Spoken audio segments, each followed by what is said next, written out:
Hi, everybody. Thanks very much. Alex, really appreciate your time.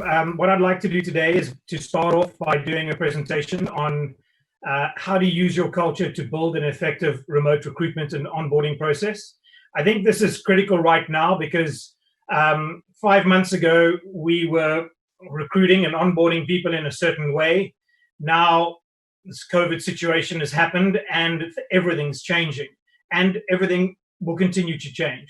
So essentially, what I'd like to do is talk about how remote companies do things differently. And I've been fortunate in that the last sort of 8 months I've been studying remote companies. I've looked at GitLab, GitHub, Hotjar, Basecamp, Buffer, Automatic, and many, many others to really get a deep understanding on what these companies are doing differently. What are these remote leaders focus on? And I've come across 9 best practices.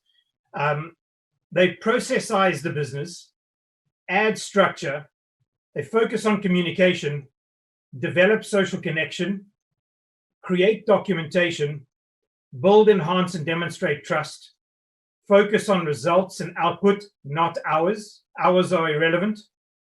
They are deliberate about culture development, and they customize the recruitment and onboarding process. So what I'm going to do is unfortunately, I can't cover all 9 in this presentation, but what I'm going to do is cover a little bit about the company culture side of things, and then demonstrate to you how these remote companies weave their values and culture into their recruitment and onboarding processes. So if we start off with what is company culture, the definition I like is culture develops when decisions that are made are proved to be successful, and the thinking that went into those decisions becomes embedded into the way we do things around here. So if you think about it, the way we do things around here has changed dramatically over the last 5 months. We did certain things in a certain way when we were office bound. Now we're in this remote uncertainty period. Everything's changed. Most things have changed. And in 5 months' time, or 6 months' time, or 12 months' time, will we have gone hybrid? Will we be fully remote? Where will we be at? And the important thing to understand is that your culture was a certain way, whether you were deliberate about defining it or not, and your culture is now changing and evolving into a different culture. So you have to look at what is changing and how you as a leader have to develop. So culture is this random communication of good and bad elements that you develop and evolve over time. And these are your behaviors, your habits, your beliefs, your assumptions, your norms, communication styles, your processes and policies. Essentially, it's this invisible, subconscious, intangible group of things that happen. And this is why when people say to me they hire for culture fit, I say, nonsense, you don't, it's impossible. But I can come back to that later if you're interested. What I'm going to focus on today is your culture is formed of your vision, your mission, and your values. And I'm going to focus on values because your values are how you deliver on the what, which is your mission, how you deliver on the why, which is your vision. But values are the critical important element of this. They're critically important because they are the foundations of the culture of your organization. When you and the first 2 or 3 co-founders and then the first 5 or 10 people formed the business and grew the business, you were learning what worked and what didn't. You were making mistakes and you were working what worked out well. And that formed the foundations together with your values, what you believed was the right way to do things and what you believed other people similar to you should work like. And so values are critically deep functional elements of your business. They drive our behaviors. They drive my behaviors and my team's behaviors, and they drive your team's behaviors. They are well defined. So if they are well defined, values remain relatively constant over time. What that means is, unlike culture, which is changing, your values stay consistent. They can change, but if they're well defined, for the most part, they'll stay the same. And that means you can communicate them during the recruitment process. And this is critical. If we think about what happened 5-6 months ago, a candidate would be invited into the office, they'd meet a bunch of people, they'd interview, they'd get a sense, they'd get a vibe, they'd get that feeling, would I fit in here or not? And you would get the same feeling through this direct face-to-face in-person contact. That's gone. And I'm not sure when it'll come back. I don't think it'll ever come back the way it was. So what we need to do as remote companies is communicate about the values everywhere. We need to ensure that the company's values are clearly articulated in the case of a candidate at all candidate touch points. So let's take this candidate touch point process and evaluate it. Your values need to be on your website, not just in your career section, but you need to communicate more about them. They need to be on other external sites, such as LinkedIn. This particular company actually asks their employees to put it in their experience. It's not just in their corporate section. You need to be they need to be in your job ad and your job description. You need to be able to differentiate and demonstrate why your culture is awesome, what your values are, because you can then communicate with and connect with those candidates on a different level. You need to build values-based interview capabilities within your organization, so you are interviewing for the candidates fit with your values specifically, as well as their skills, experience, their ability to do the job, and so on. Needs to be in your onboarding, needs to be in your probation if you have one, and you have to have it in your employee reviews and one-to-one. So this is where values become valuable, in differentiating your business and communicating on an ongoing basis when a candidate is interacting with your company. The problem with values, though, and this is the mistake that most companies make, is your values all sound the same. They don't mean anything. They're hard to reward, recognize, and measure, and they are open to interpretation. Let me explain what I mean by that. Let's take the value of teamwork. Your interpretation of the value teamwork could be a group of people working together with a common goal with the aim of achieving something in a specific period of time. That's fine, that's right. There's nothing wrong with that. But my interpretation as your team member could be the team always comes first. That's right, and that's fine as well. The problem is we could end up making different decisions because we're interpreting that value differently, because you haven't removed that interpretation from the system. And this is what happens with companies all the time. They stick the values up on the wall. Good luck living those values. Great, nothing changes because behaviors have not been defined. So what great companies do is they define their behaviors. In the case of Netflix, these are Netflix original 9 values, and these could be any company's values really. There's nothing different here than a lot of other companies, although here there are 9, and I think there are too many. That's neither here nor there. It works for Netflix and works for companies like Zappos. But what do Netflix do? Netflix take the word honesty and they define specifically what that value means. In other words, you are known for candor and directness. You are non-political when you disagree with others. You only say things about fellow employees you will say to their face, and you are quick to admit mistakes. Now it's very, very clear what honesty means. It's very clear that these 4 things are what the company wants from me as a potential employee and as a current employee, and what I can expect from the company. They do this with all of their values. They detail judgment, productivity, creativity, and what's expected of them. So what is the impact of this? The impact of this is that your team know what's expected of them.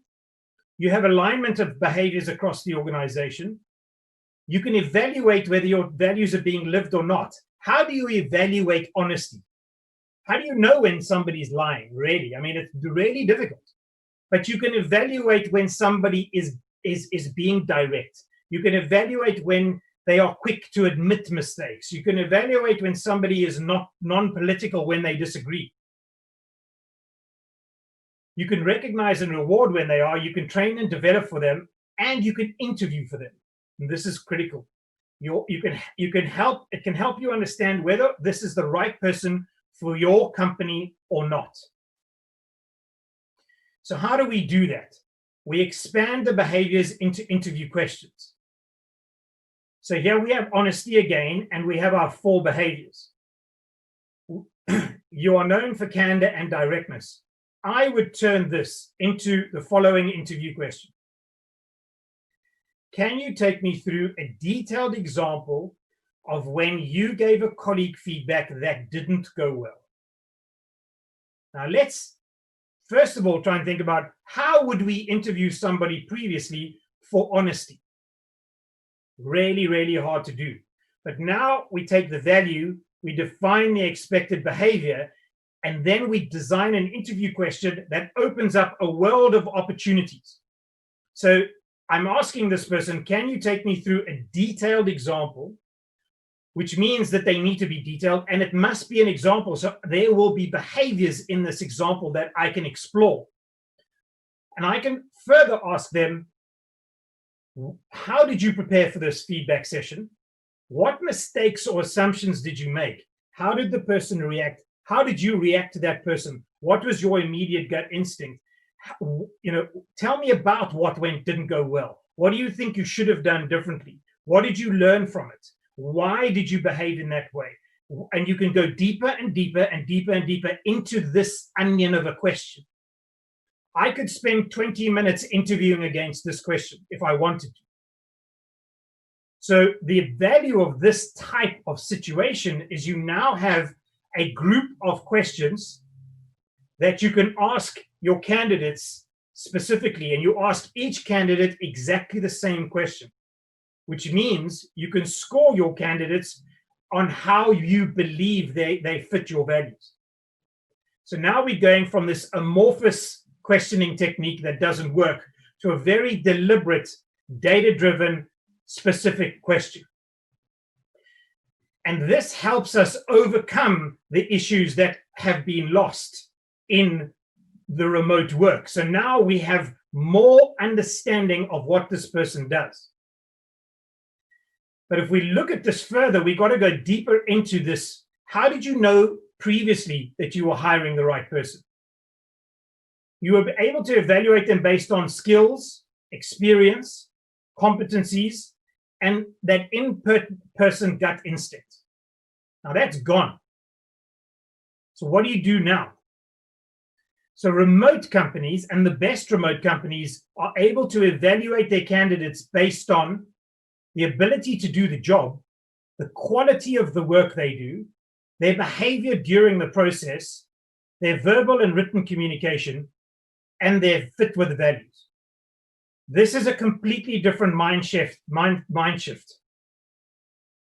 How can you possibly evaluate somebody's ability to do the job and the quality of the work they deliver? That's a great question, and I will take you down that. So what I recommend my clients do is they build a multi-stage disciplined process to make up for the lost physical meeting experience. We go back and look 5 or 6 months ago, an interview process was probably quite undisciplined. Most companies do not have a very disciplined process, and was probably, in a little way, you relied on the people in your office to get stuff done, okay? But if we look at what companies like Cloud Factory, GitLab, Hotjar do, they are very, very deliberate about, first of all, eliminating the wrong candidates, getting those out of the way. And they use questionnaires online, they use online surveys, and they use online video to eliminate the wrong candidates early. So in the case of Hotjar, they will ask you to answer 5 questions via you recording yourself on your mobile phone and sharing that with them. Within about 2 minutes, you get an idea whether this candidate is suitable or not.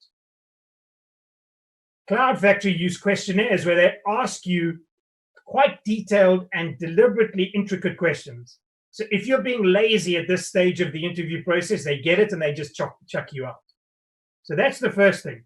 The second thing you need to do is you need to involve more of your team to work with candidates. This doesn't make sense at the moment, but it will in a moment. You need to design tasks for these candidates that allow them to work with your team, that have multiple interactions, and multiple channels of communication. What does that mean? So what we're going to do is we're going to create a product-based task, because this is for a product role, and we're going to give them access to somebody from product, somebody from engineering, and somebody from marketing. And we're going to say to the candidate, this is the challenge, this is the problem we have. We want you to solve it, and we want you to present it to us at the end of that. You can speak to Jackie in product, Jamie in engineering, and Mike in marketing. And you can speak to them more than once. You can actually communicate with them to understand what the problem is from their side, and to understand what the issues are and what's going well and what's not. So now you have this interaction between the candidates and your employees, where you actually have the ability to now evaluate how they work. The second thing that you do is you make sure that only product use voice. Product use voice only, engineering use video only, and marketing use writing only to communicate with the candidate. So now you're evaluating their communication capability, which is something we didn't do previously in an office-based environment, because most of it was write second, talk first. So most communication didn't involve this detailed need to know the difference between asynchronous, synchronous, and informal communication, and how to use that properly. We create values-based interviews, and we use them on the candidates, as I've detailed earlier. And then what we do is we essentially take, before we get to the actual evaluation of the candidates, we let everybody know that you got to score them and you've got to write up your report online before we meet to discuss the candidate. Because then we can score them on the ability to do the job, the quality of the work done, the behavior during the process, the verbal and written communication, and their values fit. And if we don't have to meet up to discuss this candidate because nobody likes them, that's great. So here you have a remote-focused recruitment process that allows you a whole new capability of evaluating candidates. But you've got to remember that this takes more time. And actually, Hotjar, for example, pay the candidates for 2 days of work when it gets to this stage of their interview process. They pay them in hard cash. So the next point about this recruitment process is, once you've recruited them, how do you onboard them? Once again, you have to build a disciplined process. Onboarding in a lot of companies was ad hoc. Here's a bunch of stuff, learn through osmosis, here's your computer, here are some of your team members, here's some meetings, good luck. But remember now that if I join your company, I'm sitting in my office and I don't know anybody. I know nothing. I am in a state of stress, frankly. So over-communicate and build a rhythm, a communication rhythm that starts as soon as they sign that contract. Then start day minus 30, day minus 15, day minus 5, day minus 1, day 0, day plus 1. Have a communication rhythm that shares different parts of the equation of your business at different stages, so you bring them up to speed. Cultural osmosis is not going to happen.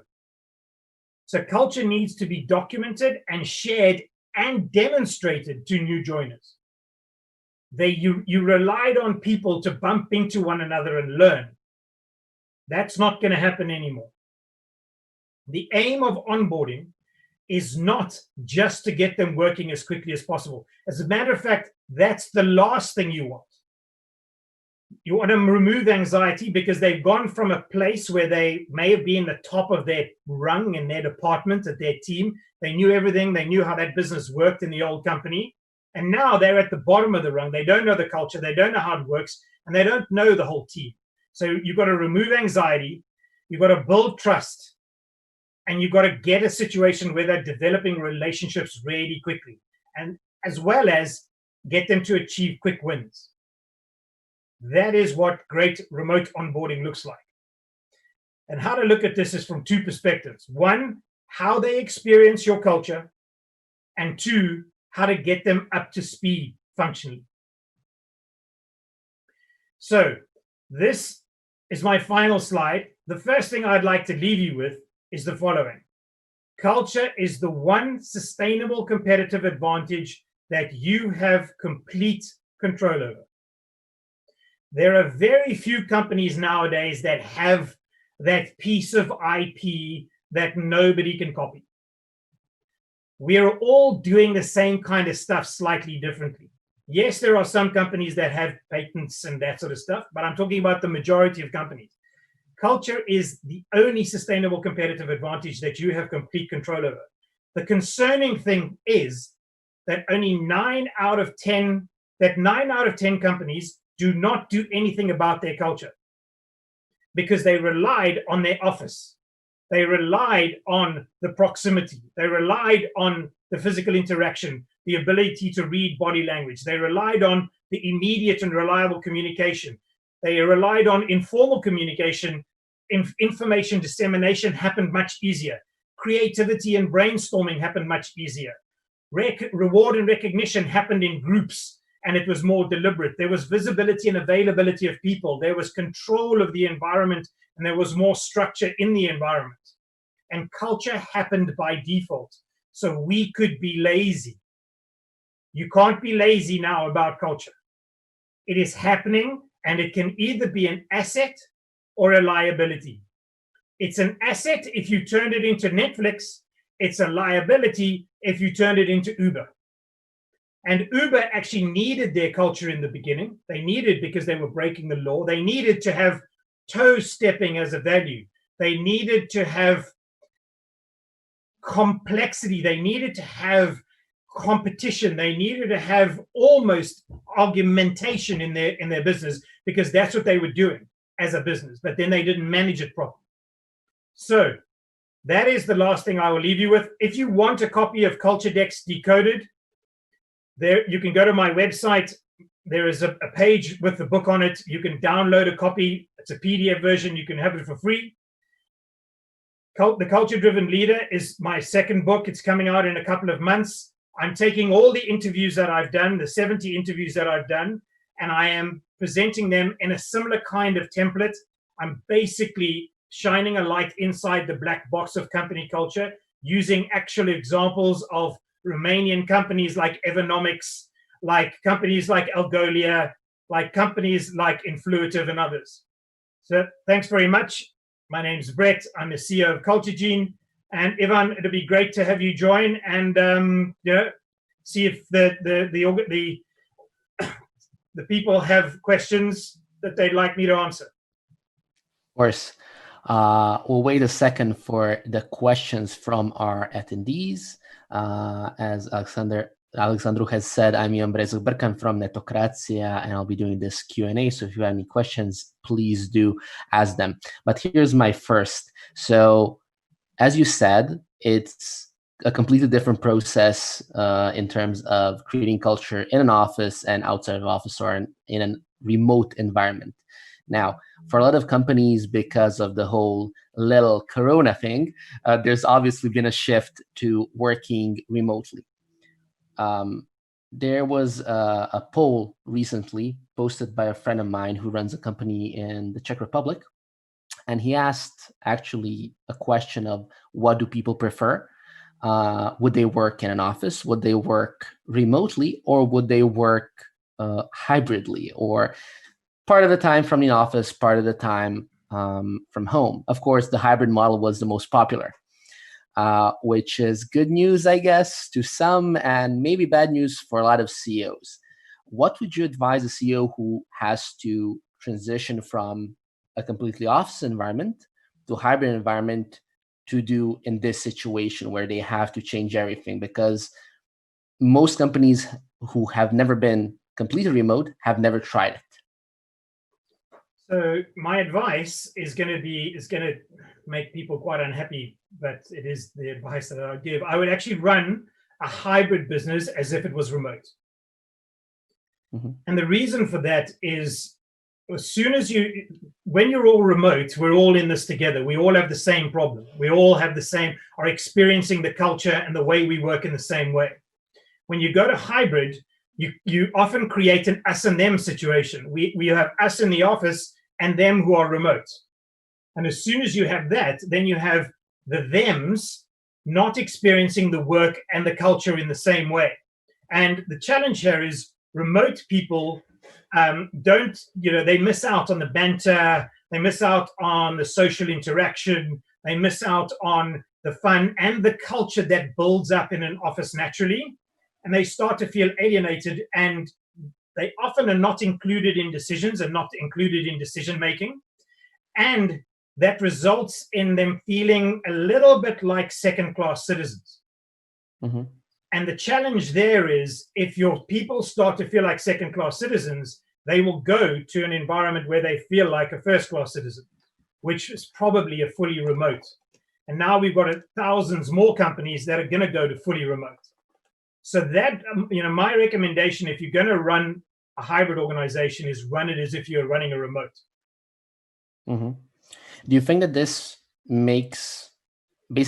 creates a new category in terms of what a CEO's responsibility is? Because before, like, the default was we're all in an office, everyone knows how it works. As you said, you come to the office, you learn the things when you're hired, et cetera, and the CEO would focus on the key points that we're always talking about, like sales, like cash flow, key clients, stuff like that. Basically, they would be able to not think about culture, as you said.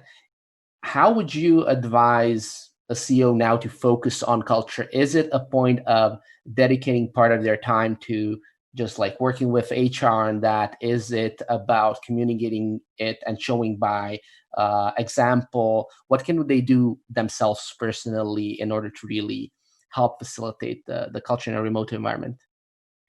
So it's all of those things. I think the sort of critical stuff that need to get done are the things that help your team work effectively. And so the first one is structure. If you look at companies like Hotjar structure their week. We do this on Monday, this on Tuesday, this on Wednesday, this on Thursday, this on Friday. And you are all available always between 2 and 5 CET. Mm-hmm. That's just the way that's the way they work. So first of all, you shouldn't assume that your people know how to work in a remote environment. They don't. And there are all sorts of things that are causing them distractions, distress, stress, loneliness in some cases, kids in others, etc., etc. So you've got to give them a structure that allows them to work effectively around deep thinking time, around interviews, around one-to-one meetings. And you've got to build the informal social capability into that structure. And I would say that a lot of people, not everybody, but a lot of people are missing that social connection, informal connection. So I'd focus on that. And then broadly, as an overlying cultural arch, I would start to treat culture like a function. So you've got sales, you've got marketing, you've got engineering. Culture should be a function, because it's something that you need to develop the capability to actually, over time, first of all, define it, then embed it, and then measure and manage it over time. So the best companies are doing that. They're, the CEOs that I've interviewed for the culture-driven leader spend up to 50% of their time thinking about their culture, because it impacts everything. Cool. One question that we have from Tudor Stancio is, I'll read it aloud. How much should you rely on learning about values of an individual via direct interviews versus indirect research? So what I would gather from the question is, can you learn about a candidate's values or the views if they match your own company's, also from like social media activities in the past, just like basically Googling them and looking at what's happening? Or is it a matter of direct contact in the interviews that you mentioned? I think not everybody puts their whole life and all of their behaviors on social media. So if somebody does, that's a bonus, but you won't really know if this person, one of Netflix's values is selflessness. You may not get an opportunity to work out if they're selfless or not. And so I think that's an added, that's great if you can get that additional information. but as a company, you need to be disciplined about values-based interviewing. Going from interested is the same true when you do the onboarding and communicating the culture in the company afterwards? So, for example, how you think it works when, on one hand, you have internal channels, maybe direct channels with teams and individuals communicating what the values are, what the structure is, and so on. And on the other hand, communicating them through public channels, maybe a company's Instagram account or blog or something else. Is there a difference here? And also, can companies use this communication outside in some way also to attract new employees in order to talk about their values? So I think these need to be done in parallel. If you look at the Netflix Culture Deck, that was posted online in 2009 by Reed Hastings because he got sick and tired of communicating this to the many employees they were employing at the time. And that document's been read over 19 million times now. So, that's highly effective in communicating their culture. If you look at a company like GitLab's they employ over 1,300 people, all over the world. And they've created a manual, which is, I think it's 5,000 pages if printed. Obviously, you're not going to try and read it all at once, but you will get a sense both from the documentation and from the social element of what you're able to read about a company, and from then the sort of face-to-face interaction. But what companies do, companies need to do, especially remote, is you give an onboarder as part of the onboarding, you give a new employee a buddy to help you through understanding, the function and the cultural experience of it. But actually, if you think it's normally sort of a month, 2 months before somebody who signs a contract and then they join your company, they should be reading your manuals. They should be understanding. They should be interacting with the team then through what they've read and understood about the company. When it comes to manuals and basically creating those processes, having everything somewhere where an employee can look into it, who is responsible for that? For a lot of companies beforehand, it was, so for example, the developers would write technical documentation, they would open a wiki or whatever, write it there. Marketing would maybe have a G drive with some PDFs or whatever, probably not. And I love my marketing folks, but let's be realistic. And HR would have their own documents that are very formal. This is how maybe stuff is done or whatever. Who is the owner of this process in a company that's trying to work hybridly or remote? So GitLab actually view documentation as a core value of their business, and they see it as a competitive advantage of their business. That's because they've done it right. And basically, how to do this right is that every document has only one owner, but as a company, you decide where the documents are going to live. So GitLab give their ability to work there, to use their platform away for free. There are companies like Notion. You can go to Google Docs, but not everybody's a Google Doc ninja. And often that's where documents go to die, from my experience. But if each document has an owner, then that document also has a structure and rules around it. So there's never ever nobody's the owner or everybody's the owner. It's one owner. Then you have who is involved in this document, who can change it, is it changeable, is it for internal, is it external, is it for the web. Then it's what's the length of time this document will live and what's its purpose. Is it for a project or is it forever? And then what's the update cadence around this document? So once you give a document a set of rules or a set of structure, and one person owns it, then the document has a life of its own. And I will only own a document because it's important to me, because it's important to the way I work. but I will link that document to other documents that are also important to the way I work. And that's the way your document tree forms. Mm-hmm. Follow-up question from Jovan Hurry.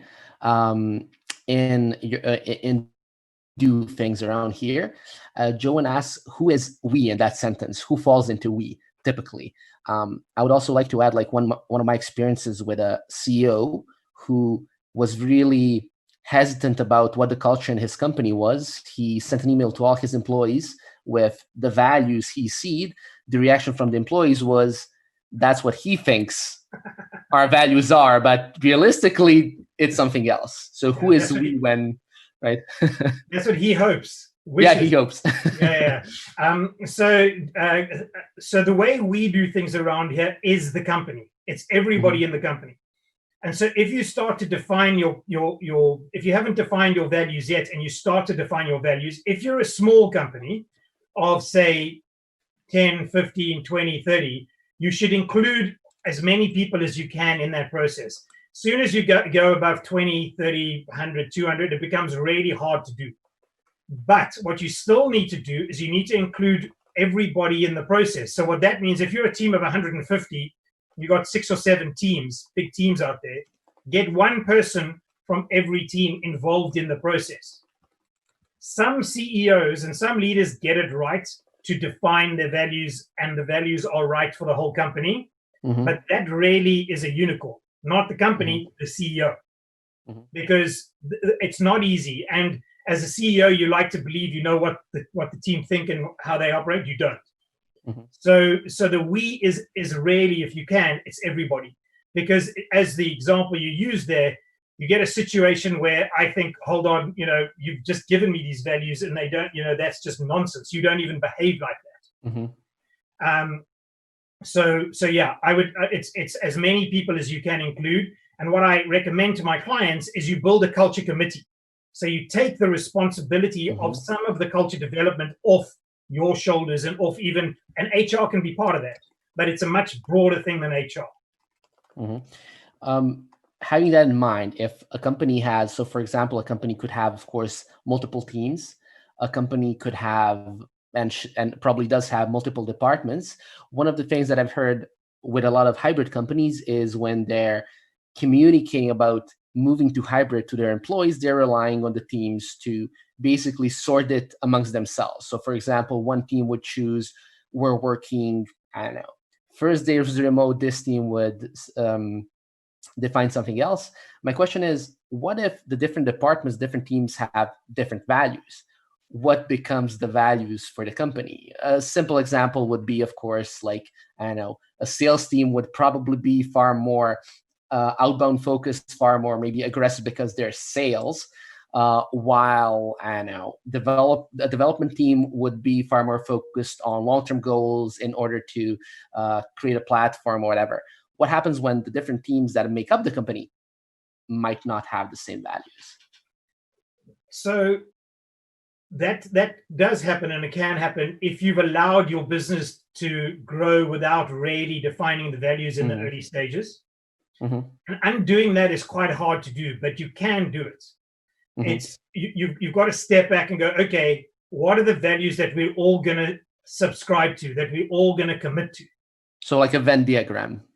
Basically. Well, it's not necessarily a Venn diagram. We're going to say, look, sales may think this, engineering may think that, marketing may think that, but we're actually going to say these 5 values are the fundamentals for the whole company. And then we will define the behaviors under those values. And some people may not be happy with that. And some people may actually leave because of that. But that's really, if you want to get your culture sorted out and you want to get your values defined, that is what you have to do. You cannot have people with different values behaving in different ways, because you may have marketing who want to save the world, and you've got sales who want to generate as much revenue as possible, and they're always going to be conflict. Cool. Follow-up question from Jovan. How do you see the culture of the future take shape with the advent of bots, AI, machines, bringing logic, facts, and big data? So basically, if we get bots involved as colleagues, and a lot of companies have been communicating, oh, we now have bots on our team, whatever that means.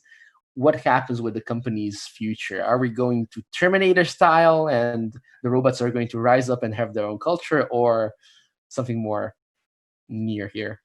Jovan, that's a great question. I've never ever had that question before. Thank you very much. So I think if you're going to design a bot and that bot has the capability to interact, you need to design your culture into that bot. So, and if that's possible, then you're fine. But as human beings, we need to define what's important for us. Bots may behave badly, but that's just because we haven't designed them well. We haven't designed them into our culture and our values into them. But actually, I think the culture of the future, if people are interested in the culture of the future, there's a great book to read. It's called An Everyone Culture, and it's by Bob Keegan and Lisa Leahy. And this culture looks at 3 companies, and they are termed deliberately developmental companies. And these companies are really, really driving what I see as the future of culture. It follows Next Jump, Decurion, and Bridgewater. Highly extreme cultures, but I believe that's where you could get to from an opportunity perspective when it comes to culture. Don't think of getting there immediately, though. It's hard work. Mm-hmm. I think that Jovan might have discovered a new product or a service that you might offer, and that's like consulting on how to build culture into bots and AI. Last question, and we will leave it at that. So you have a piece of software, a platform, CultureGene. What does it actually do? How does it help with situations like these?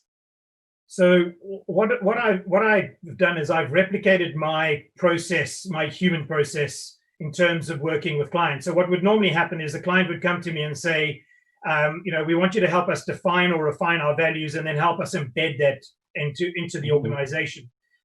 Because what companies define their values and then stick them up on the wall and nothing changes. So you have to embed them. So my software turns out to be ideal for distributed or remote companies, because the interaction helps companies use their whole team to define the values, then to define the behaviors against those values, define the interview questions against those values, and then give feedback, give rewards and recognition, and build your vision and mission into the process of your business. So essentially, it's a tool that helps companies that are remote define their values and ready their culture in a meaningful way that involves everybody in the organization. Awesome. I'm looking forward to everyone getting their Bretton bot in order to help them with defining their future and their culture in the future. Bretton, thank you very much. We've come to the end of our Q&A. Thank you to Jovan and Tudor and everyone else for asking their questions.